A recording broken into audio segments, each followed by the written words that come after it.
Hi folks, Brendan Anderson here and welcome back to day 2 of my property video series. And in this 7-day series we're going to chat about property investment strategies. We're going to chat about things that you maybe didn't know, we're going to cover strategies that you maybe did know, and hopefully I'm just going to educate you before you jump into the property world and decide on your next investment strategy or indeed diversify your own portfolio. So today we're chatting about serviced accommodation. So if you've ever stayed at an Airbnb, that is a serviced accommodation. It can be a flat, it can be an apartment, it can be a house, it can be a room with communal areas, lots of different things. It's basically a hotel service, right? Self-catering kind of deal. So let's talk about the pros and cons now. So one of the pros, your location doesn't matter where you invest in a serviced accommodation. And by that I mean you could live in a little village in the middle of nowhere or on a Scottish island or something, and you can invest in serviced accommodations in Birmingham city centre, for example. There are companies out there who can source these things for you and offer you advice on what's a good investment and what's not, and it can be a relatively low barrier entry as well. Another pro is they can be really high cash flowing as well. Again, you need to know your numbers, you need to know what you're doing, but generally if you've got it in a good area and it's at a good standard and a good service, it'll be a high cash flowing asset for you, which is obviously great. It can be fairly passive as well, and we're going to chat more about that, a couple of tools that you can help you out with to determine whether it's a good area, but basically what you want to do is put systems in place, because the last thing you want to be doing is every 2 or 3 days running over with keys, and then once that person leaves, you don't want to be in cleaning it and then taking the keys back and taking other bookings and stuff. It can end up being a full-time job, especially if you've got 2 or 3 of these on the go, or more indeed. So if you're wanting to build that service accommodation portfolio into 5, 10 or however many you want, sky's the limit, then you really need to employ systems in place. Again, speaking to people who are already doing it is a great way of doing that, finding out what systems they're using, getting involved in property groups on Facebook and that sort of stuff. Cons, it can be totally unpredictable.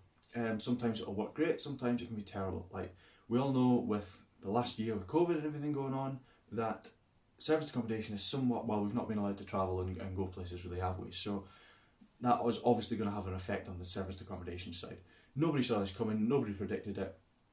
But with that, the best thing to do is just improvise and adapt. So a lot of people have lowered, they're taking on longer term clients, like for weeks at a time or a week at a time, for contractors or things like that, to try and just keep the cash coming in, and that keeps them above water and keeps them going.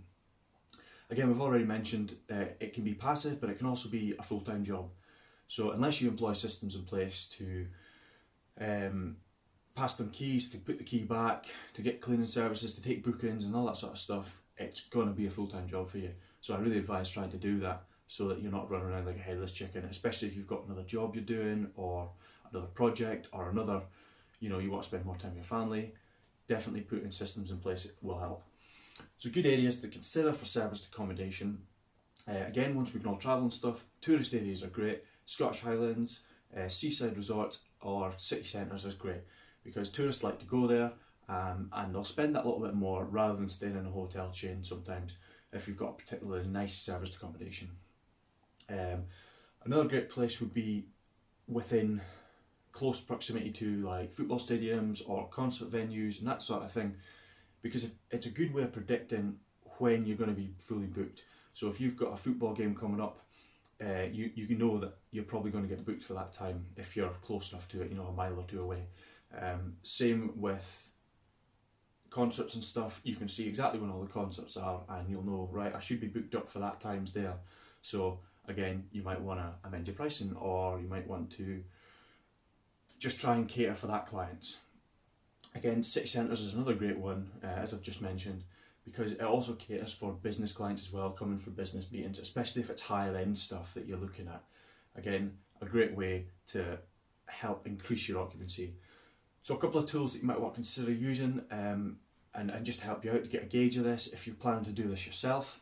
There's a website called AirDNA, and you can go on that and you can subscribe to it, and it gives you an idea of serviced accommodations in the area, how many there are, and how high their occupancy rate is. And you can go on and look at that property and go, well, that's maybe not got a high occupancy rate because it's not got a bath and ensuite in every room, or it's not as nice a standard as the other ones who've got 75%, 80% occupancy and above.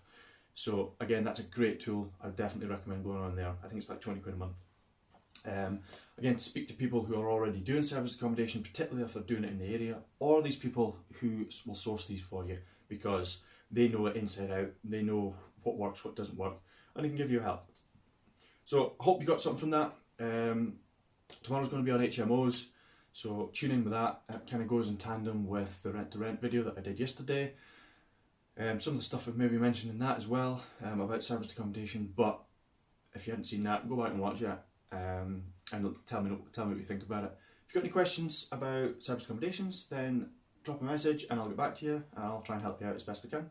And I hope to see you tomorrow for HMOs.